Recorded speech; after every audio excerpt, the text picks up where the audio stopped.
Well, welcome everybody. I'm Marc David, founder of the Institute for the Psychology of Eating. Here we are in the Psychology of Eating podcast. I'm with Tracy today. Welcome, Tracy. Hi, Marc. Thanks for having me. I love your accent. Where are you from? Originally New Zealand, but I'm living in Australia now for the last year. Two places on my bucket list. Never been to either one, but I've met too many New Zealanders and Australians. I've seen too many beautiful pictures. So someday I'm going to make it. It's a long trip, but it's worth it. Right. Hopefully you manage to get here someday. Yeah. So Tracy, tell me, if you could wave your magic wand and have whatever you wanted to have with food, with body, with your relationship to those, what would your wild wish be? A calmness about what I eat, about how I feel about what I eat, and a rational kind of outlook on food, body weight, exercise, and all the things that I know that are good for me. I wish I just was able to integrate them easily and without any kind of effort. Mm. The old, I know what I'm supposed to do, I just don't necessarily do it. Yeah, I'm with you. Absolutely.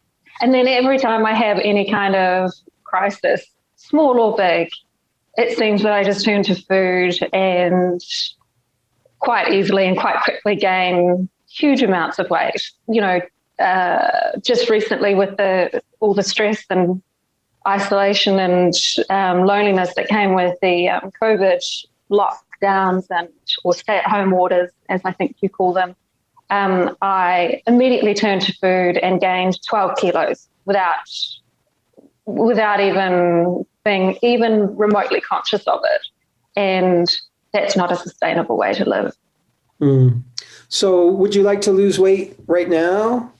Yes. Yeah. So I currently weigh 82 kilos.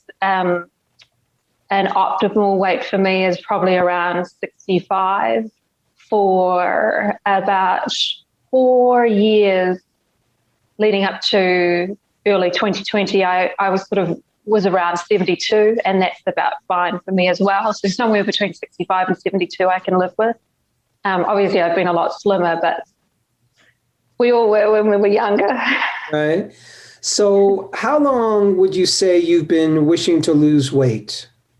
I mean, when was the first time you said, I got to lose weight? Honestly, I think I was probably around 7 or 8 years old and getting teased by my older brother and sister for being chubby. And I'm pretty sure that was the first time I became very self-conscious. And the trick I used at the time was I decided that my brother, who was much thinner than me, who's 2 years older than me, I decided to only eat when he ate and only ate what he ate. And that was 8 years old. Wow. So in your teen years or adult life, when was the first time that weight really became more of an issue for you? Well, in my preteens, I was, again, still quite stocky. And my mother decided, in her wisdom, rather intelligently, I think, to send us off to swimming. So my brother and I became competitive swimmers over the years. And I mean, the joys of training for 3 or 4 hours a day means that it really doesn't matter what you eat, you can't put on weight. And so for those years, I was a very lean and muscly 50 kilos and didn't have to even think about it at the time, other than wanting to eat as healthy as possible in order to maintain good time in the pool. And then as soon as I quit swimming, I just just carried on eating as if I was still swimming, and immediately gained too much weight. And that was late teens, early 20s. And that set off a lifetime of yo-yo dieting at my very worst, in a very dark place in about 2004. 2014, I ballooned up to 125 kilos.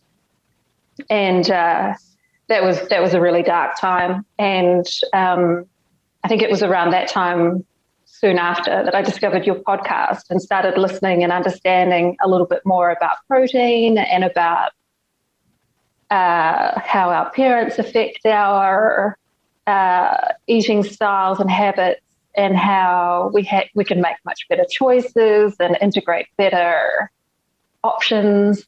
And through the joys of gentle exercise and much more mindful eating, I reduced my weight by 50 kilos. Mm-hmm. And I thought at that point I was cured. And as I say, then I came to Australia 6 weeks later. We were under stay-at-home orders, and mindlessly, I just gained 12 kilos. It seems like I regressed just overnight.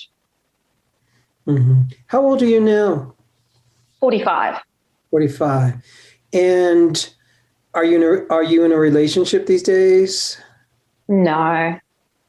No, I was for years, but we grew apart, and I was briefly last year in a relationship, but it didn't work out. It was too hard.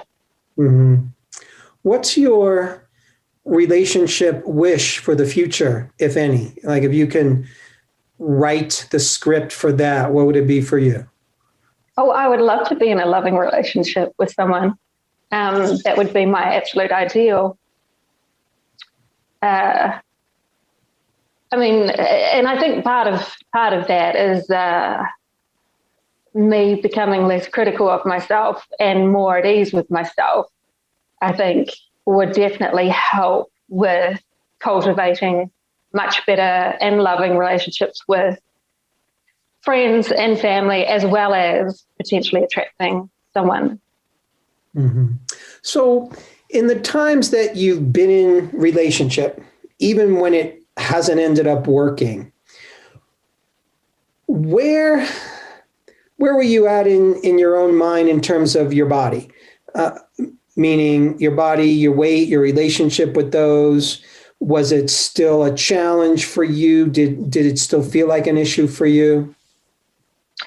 I found myself becoming even more critical of myself when I'm in relationships. For whatever reason, I spend, I'm preoccupied with weight and my body under normal circumstances, but as soon as I get into a relationship, it becomes even more of a challenge, and I become even more critical and more self-deprecating. And that can't be all that fun to be around for the other parties. Mm-hmm. So when you stopped swimming, you said, you stopped swimming, but you kept eating as if you were swimming. Did you know when you were swimming that your body was sort of an athlete's body? Did you ever think to yourself, wow, if I stop this, it's going to change, or it just wasn't a thought for you at the time? Just never a thought. And I think I've been really disconnected from my body for the longest time. I'm not even sure I'm completely connected to it now, but I think I'm a lot better than I was then. But at the time, as a teenager, swimming and weight and having an athlete's body, I was just completely oblivious to it all. Mm-hmm. It didn't matter what anybody said to me or what I saw in the mirror, or even now what I see in the mirror. I'm just completely disconnected. Mm-hmm. When do you feel most connected to your body? If there's an experience, a time, like when do you feel like, wow, feels good to be in a body, feels good to be me? When I'm out hiking in nature. And recently I've started to, over the last 4 months, I've started to get into a really nice pattern with Pilates with a wonderful instructor who is really positive and uplifting. And I'm starting to see real gains in, being able to sustain planks and other good Pilates moves. And those are the times I'm probably most in my body. Mm. Do you ever swim? I did get back into it just a couple of times late last year, and gosh, it's wonderful getting back in the pool. It's and I absolutely think, I mean, living in Australia, it's just we've got these beautiful outdoor ocean pools, and I am really missing a trick in not going to them. You know, at Bondi Beach, they've got this beautiful pool, which is outdoors. It's the temperature here is amazing. There is really no excuse for me not to go swimming and take advantage of such wonderful facilities, except that I don't want to be seen. I don't want people to see me looking the way I do in a swimsuit. And then that's what stops me. Yeah. Stops a lot of people. I think we often think that people are judging us like we judge us, is the trick. So who are you closest with these days, Tracy? Family, friends? I'm pretty isolated here in Australia because of the travel ban and difficulties getting back to New Zealand. And we've been working from home for 11 months now. So I'm very close to friends back home digitally, but in person, hardly anyone. Family members that you're close with, mother, father? No, my father passed away when I was 4, and I don't think my mother ever really sort of bounced back from that. So we have I guess you'd call it a cordial relationship, and we interact. We don't have any issues, but there's not really a lot of warmth there. Mm-hmm. Do you wish for there to be more? Yeah, and I've tried over the years, but it's never really sort of panned out that way. Yeah. You know, it's been, as we've been in conversation, there's a word that's just been popping up for me, and it's just grief. That there's grief in your system and in your life, and probably going back a long ways. Yeah, I would absolutely agree with that. And just very recently, it's funny you say that, just over the last couple of months, I've been trying to explore that and trying to figure out how to deal with that. And of all the research and all the reading and all the great advice there is out there in the world, there doesn't seem to be a huge amount on that. Yeah. That I've discovered so far. Yes. Grief is, I think, one of the hardest emotions to deal with. It's just hard. It doesn't feel good. And in a lot of ways, grief can be with us forever. And I don't say that in a bad way. What I mean is, you know, if I start talking about my parents who are both deceased, or my grandparents who are all deceased, I can tap into grief pretty easy.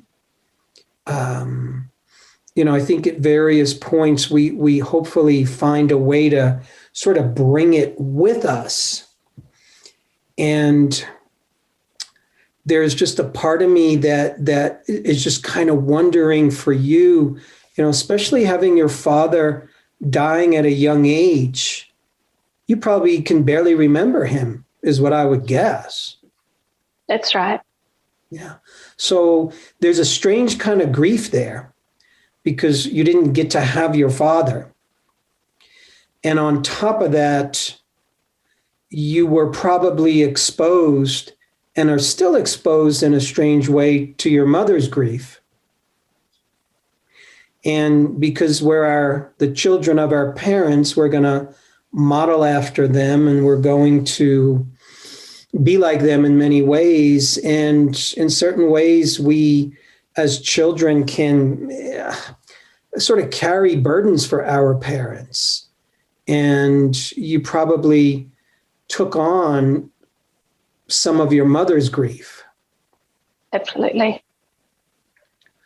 And to me, what happens is if there's grief in my system that I don't get to fully metabolize, then it's gonna show up in other ways. Anytime you and I have an emotion that we can't express, that emotion could be love, that emotion could be anger, that emotion could be grief, whatever it is, if we can't express it, it often comes out as unwanted symptom or unwanted behavior. And in your case, I'm going to guess the unwanted behavior is a relationship with food that just has you turn to food when you're struggling. Because in a strange way, you didn't have a dad who can kind of contain you, and it doesn't sound like your mother, if she wasn't able to fully move on from his death, then in a certain way, you didn't have a solid mother. And this is no offense against her. There's a place where you couldn't rely on her, I'm guessing, to just relax into a steady, strong, I've got you. So if we don't have a good sense of self in that way from a young age, we're going to be wobbly. And if I'm wobbly, then I'm going to express that wobbliness somehow. And for you, I think it's an ever-shifting body. I think there's also a piece where, well, let me just pause there for a moment. How does what I'm saying so far just land for you? Oh, you're nailing it like always. That is absolutely hitting home for me. Yeah. I would love to see you lose the weight that you want to lose. And I would love to see you have the relationship with food that you want. And I really believe that one of the key ways to get there is to start getting more intimate with grief. And that generally means getting some help with that. The right coach, the right counselor, the right therapist, because it's a little bit of work. And there are people who are literally grief counselors. There are support groups that are literally grief support groups. Because I think there's a lot of richness there. Sometimes it's hard to move on. It's hard to move on. If I'm still grieving my past, it's hard to move on. If I'm still grieving my ex-marriage, it's going to be hard to move on. If I'm still grieving, the job I used to have, hard to move on. If I'm still grieving the body I used to have, I think also there's a part of you that grieves the body that you used to have. For sure. Yeah. And that's one place that you can start to work with a little bit more on your own. To really recognize, and first of all, to get that it's completely legitimate to feel grief about that. It's like, wait a second, I had this time in my life when I didn't worry about this nonsense. I wasn't worried about what I was eating. I could eat as much as I want. And I had this great athlete's body. And on top of the world in that regard. And that's not your life anymore. That's not your path anymore. It's not your journey anymore. And I think a part of the puzzle here of you finding more solid ground is maybe, doing a little ritual around that piece. It might even be something like writing a letter to that teenage girl who was the swimmer. It was like, write a letter to her, dear Tracy, from, age 20, really miss you, miss your body, miss that lifestyle, miss that feeling. And just kind of say whatever you have to say. Hard for me to say goodbye. But there's a place where there's a new you. And it's hard for you to know who the new you is right now because the old one has a little bit of a pull on you. My guess is there's going to be a part of you that's comparing today's you and today's body to back then. Is that true? For sure. Absolutely. That's a rough comparison to make. It really is. 3 to 4 hours of swimming. I have to tell you this, that some of the clients I've worked with over the years who have the most challenge around weight are former gymnasts and former swimmers. Gymnasts is the exact same thing. Women who were gymnasts in their teens and even into their early 20s, as soon as you stop, metabolism shifts because it's such an intense training. Even though it might not have felt that way to you, like this is an intense training because you had the energy, you had the mojo. It's a very intense training with the body. And it takes a certain, it's almost like a willingness, it's a maturity, it's an awareness to be able to graduate yourself. Like there's certain graduations that they happen. You go to school, you finish your credits and you graduate. So they graduate you.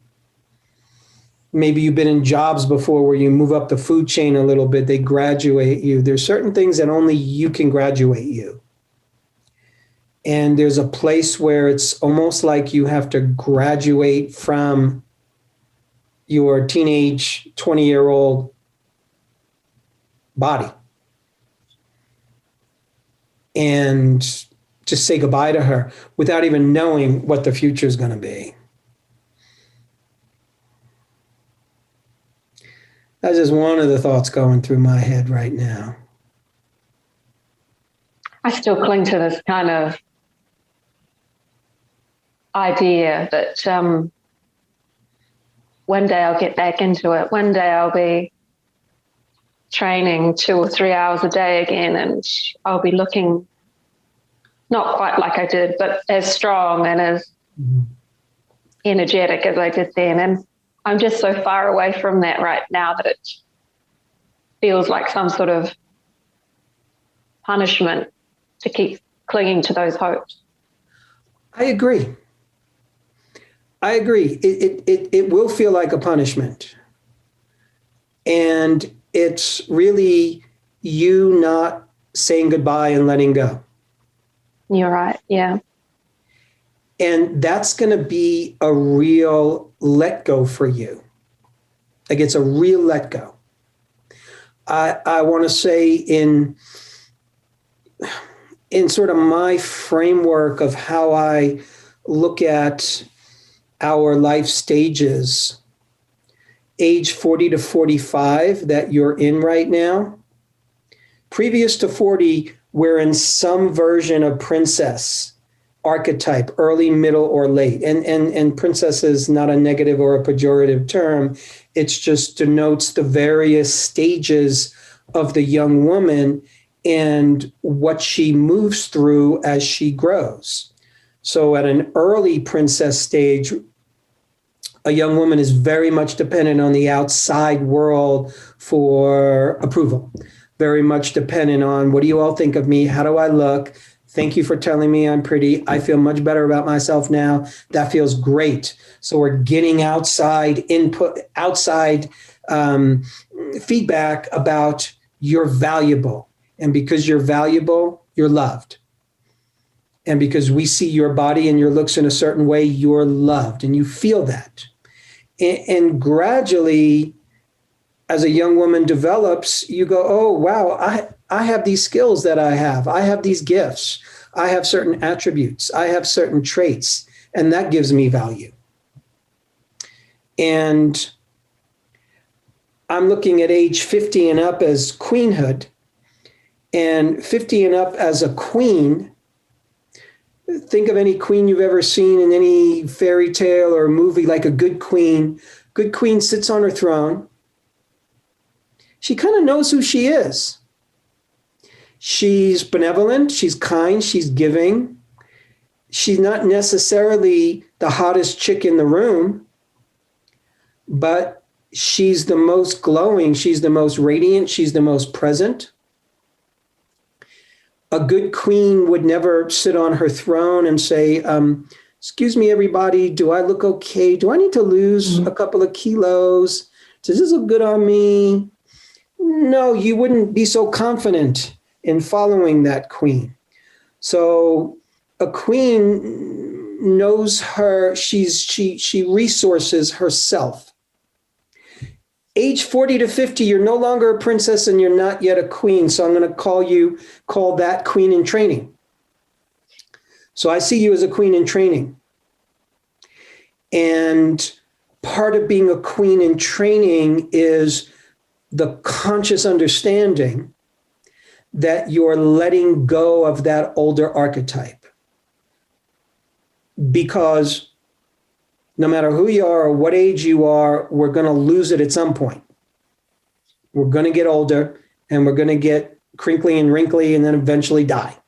So that's where we're going. All of us, no matter what you eat, no matter how much you exercise, no matter how much you swim, that's going to be the end result.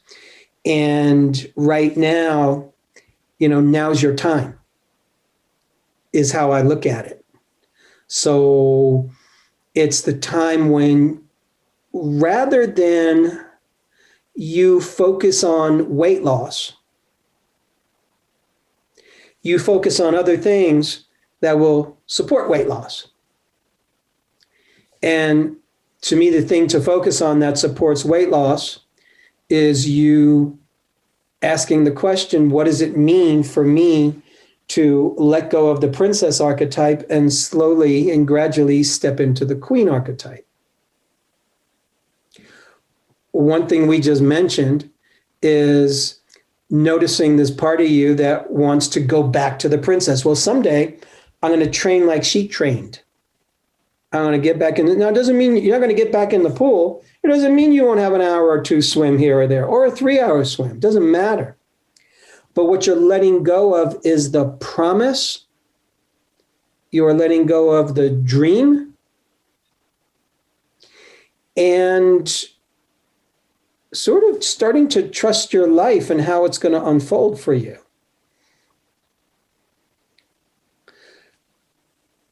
If there's unfinished grief, unprocessed grief, I want to get back to that for a moment.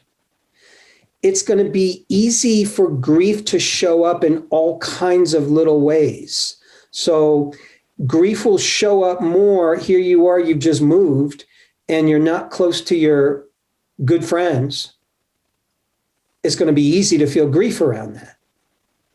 And it's understandable. If I just moved and I didn't know anybody, and all of a sudden I'm on lockdown, that's not easy for anybody.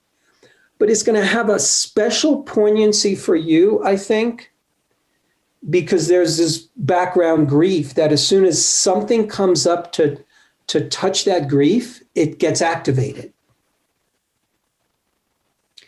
And I think a lot of the eating for you, when you find yourself feeling like you're not in control, it's actually grief that's sitting at the head of the table.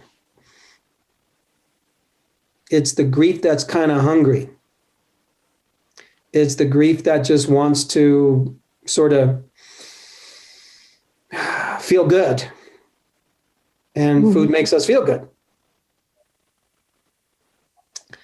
And part of the work is going to be is being able to, strangely enough, to tap into that grief more. And to me, you're there. Like it just came up really quick in this conversation. And nothing to be ashamed of, by the way. There's grief is legitimate.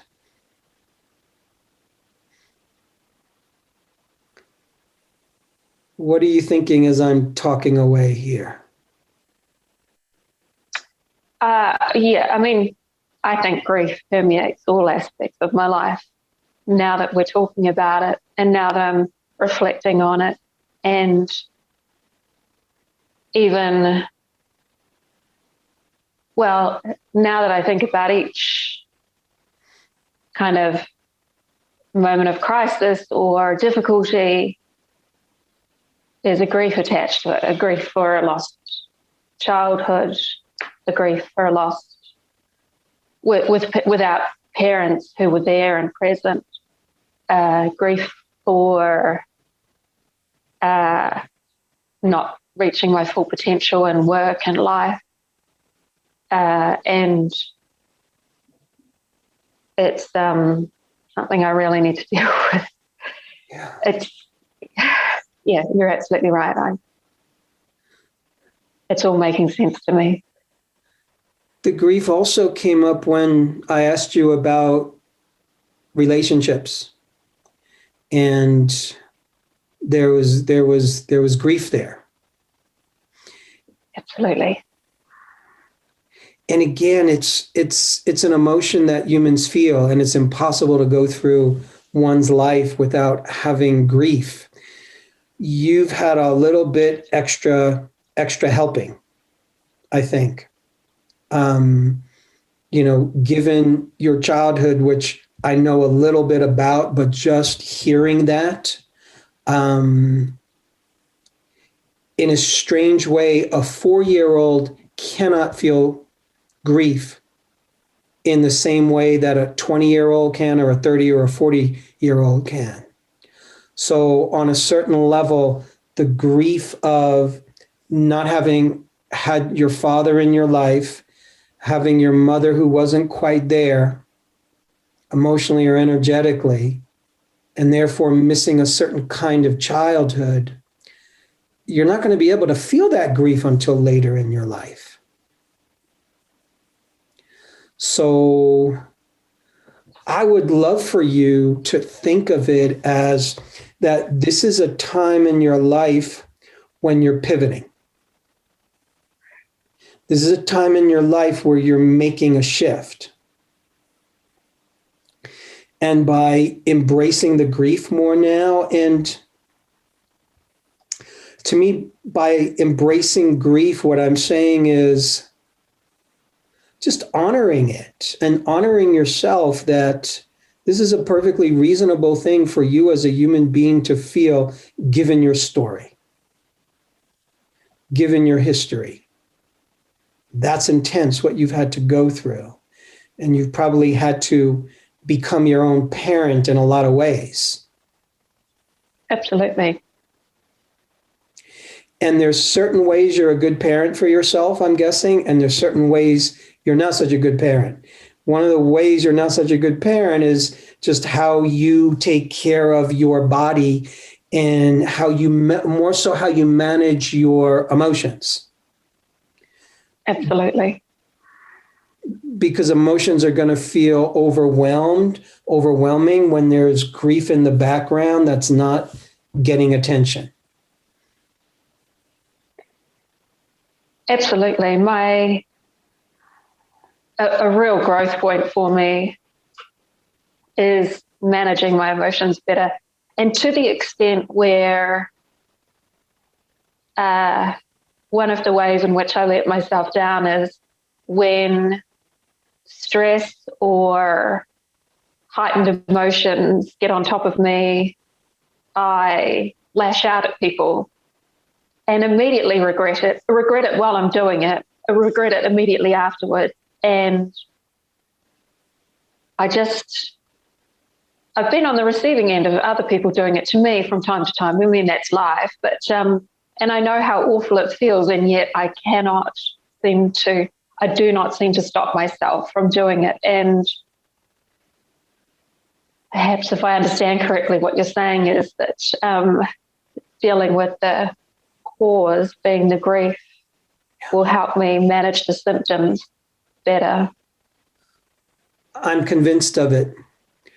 When we lash out at people, even though we don't want to, that's an automatic defense mechanism. There's a part of you that feels like I have to defend myself. And instead of you running away, you attack. Because there's different ways to defend ourselves, fight or flee. So in the moment, your initial defense, if there's a certain threat that you're feeling, who knows what, it almost doesn't matter. If you're feeling a threat, then you're going to lash out. Sometimes part of the threat is, oh my God, I'm going to really feel something here and I don't want to go there. For sure, for sure. And some of it is about not feeling enough, or good enough, or I guess at the heart of it, that's kind of all of it, isn't it?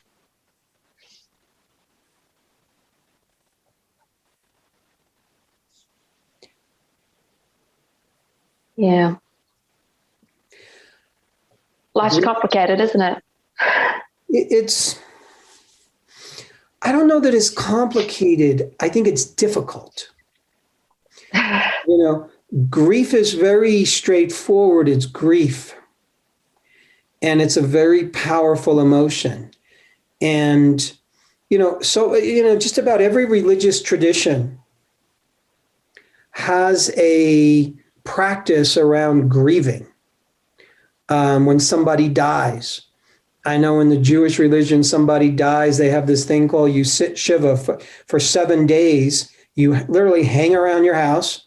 You're supposed to sit on uncomfortable boxes. So you're reminded not to get comfortable. And for 7 days, you grieve, you cry, you be emotional, you don't go to work. You don't have any responsibilities in an ideal world. And you just grieve, i.e. you wring out that sponge as best you can.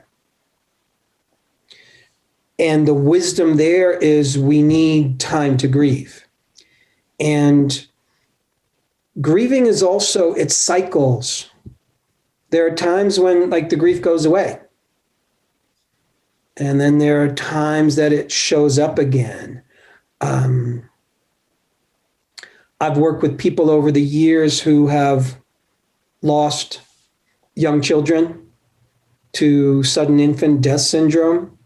And 40 years later, they still grieve. Mm. And in a strange way, you never stop grieving, but you learn to live with the grief. You learn to grow into a better person from it. You learn to grow stronger from it. You can grow more compassionate as a human being.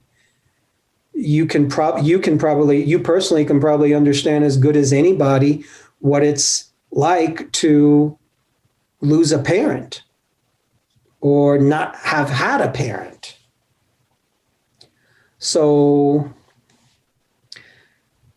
yeah, grief is this isn't a sexy topic, this isn't, I wouldn't have a conversation with you and say to you, gee, Tracy, you just need to get out there and swim 3 hours a day. Come on, girl, let's push you. You can do this.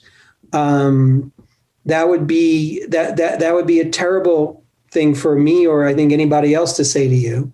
But it's oftentimes where we go in the weight loss conversation. Well, what do I have to do to push away the pounds?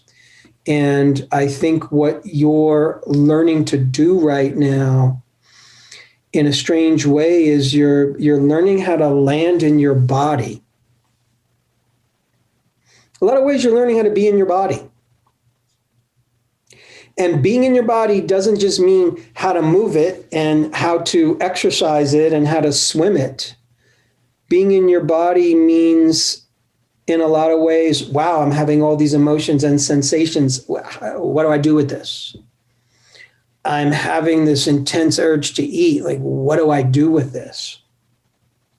So I want to look at this time for you as your transition time to, again, let go of princesshood and start shifting into queenhood. And again, a big piece of that is grieving the past, grieving the body, the loss of the body that you don't have anymore, grieving the parents or the parenting that you didn't have.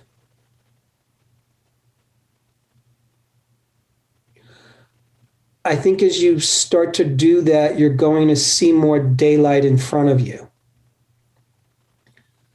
Right now, I think it's hard for you to see daylight. It's hard for you to envision a happy future. Absolutely. Yeah. Using the past as a predictor of the future. How do you think about your dad these days? Do you ever think about your dad?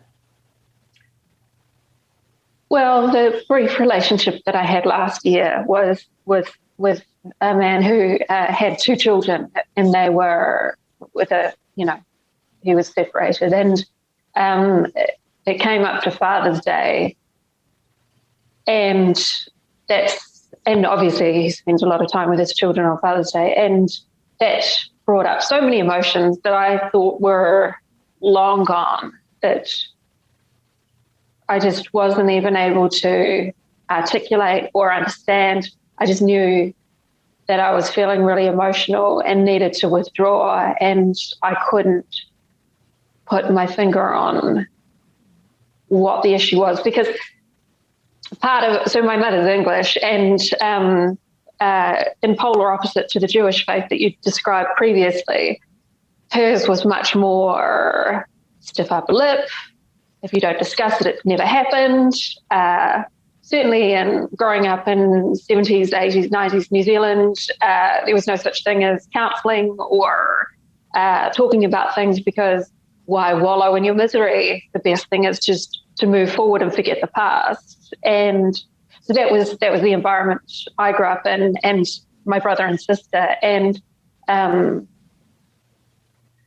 so when it hits me, when the emotions hit me, I'm just confused and completely perplexed. And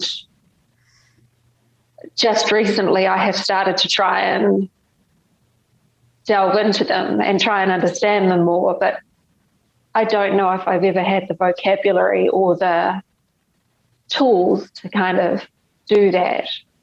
Yeah. If you have the inclination or the time or the money, I would love to see you find a good grief counselor. Poke around.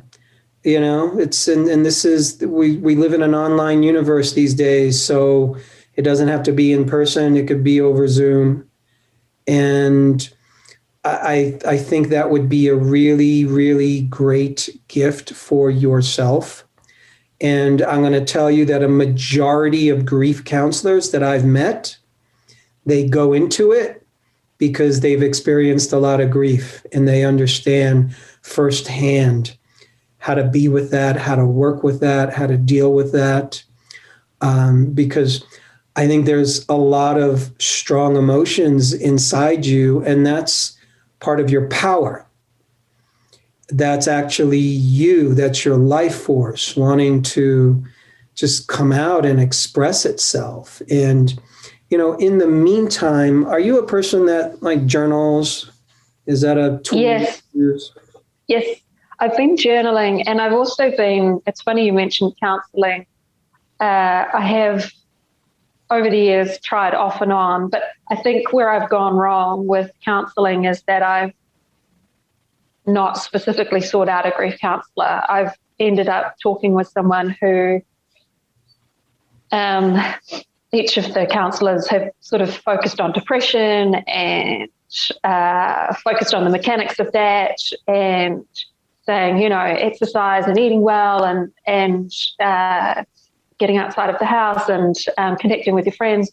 Those are the tools that you need in order to improve your outlook on life. And I think what you're saying is really hitting home for me, because it's really the secret is not the secret. The heart of it is grief. And I've been asking for the wrong help and been getting the wrong help. In terms of the journaling, I've been focusing on the superficial as well. You know, I don't like the apartment that I've moved into. I think I've made a mistake. I feel sad that I've moved to a new country because now we're in lockdown and I can't make new friends. You know, I haven't really been getting to the heart of things, which is one of the reasons why I really am so grateful to be talking to you, and why I really sought out this session, because I know from your past sessions with clients, you have this wonderful way of just beautifully and gently and kindly getting straight to it. And I feel like you've absolutely nailed it here for me. And so this has been a wonderful, wonderful experience. Thank you so much. I'm really glad. I truly am, because it's important, you know, all this other advice. Sure, yeah, get out, treat yourself well, exercise, do this, do that. It's all true, but yeah, for sure. If grief is at the root, then you're not going to want to do that stuff, or it's going to be harder to do it, or you're going to do it and then you're going to stop doing it and you're not going to know why. And, you know, if you want to also get some interesting juices flowing, it might be interesting to write a letter to your dad. That would be an interesting journaling exercise. Just write a long letter to your dad up in heaven or wherever he is. And like, hey, Dad, here's what I want to say to you. Here's things I want to tell you about me. Here's what I'm feeling. Here's what I wish. Here's what I'm sorry I missed in our relationship. Like, whatever your heart wants to say, just put it out. You know, this is just between you and you, but you're speaking to him. Because in a strange way, sometimes to deal with the grief of a close relationship with a parent or a child that never got to be finished, sometimes it's useful to relate with that person as you are today, and in a strange way as he might be today. You know, he's probably, you know, if he were alive, he'd be what, in his 70s or whatever. So yep, probably some wise soul. And it might even be interesting as well, if you write that letter. Another exercise is to then at some point write a letter from your dad to you. So you're just kind of channeling. Like, what would your dad say to you in response to that letter? How would he talk to you? How would he care for you? What words would he say? And it's just making the relationship more real, if that feels right for you. Yeah, sounds like a good plan.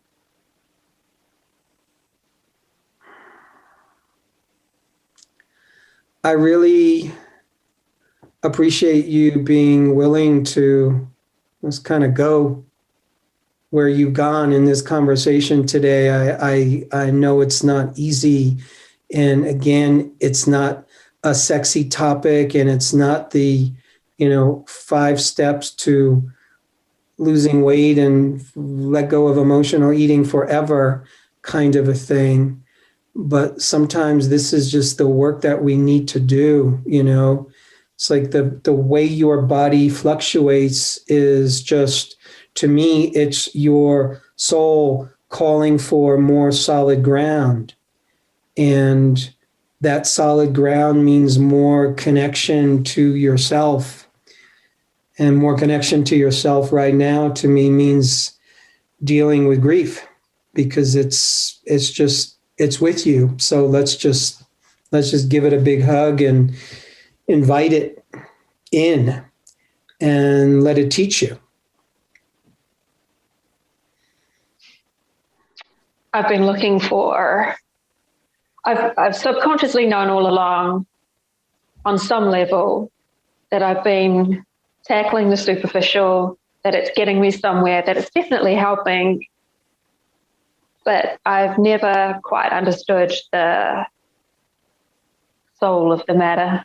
And I think you've shown me the way. So thank you so much for that.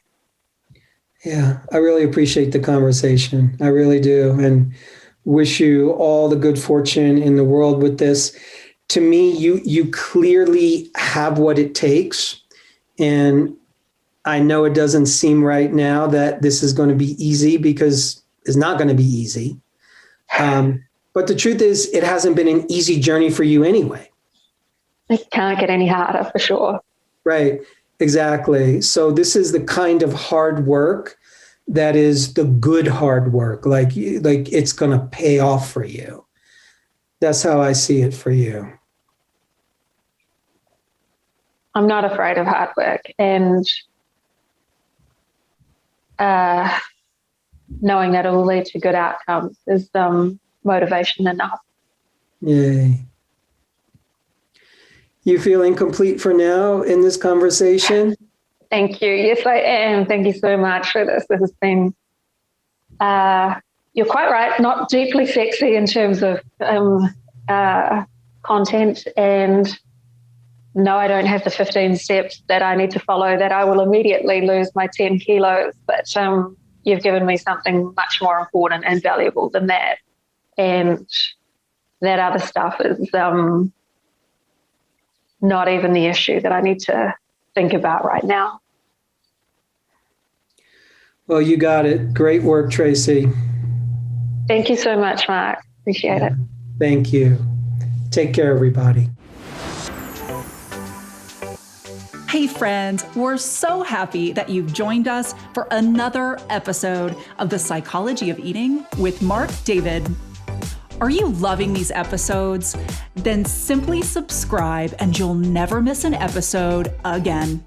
We'd also love it if you'd leave us a comment below so we can hear more about your own journey with food and body. And if you're curious about what we offer at the Institute for the Psychology of Eating, including our internationally acclaimed coach certification training that's rooted in dynamic eating psychology and mind-body nutrition, please head on over to our website, psychologyofeating.com. Until next time, take care. And remember, having the body you want starts with loving the body you have.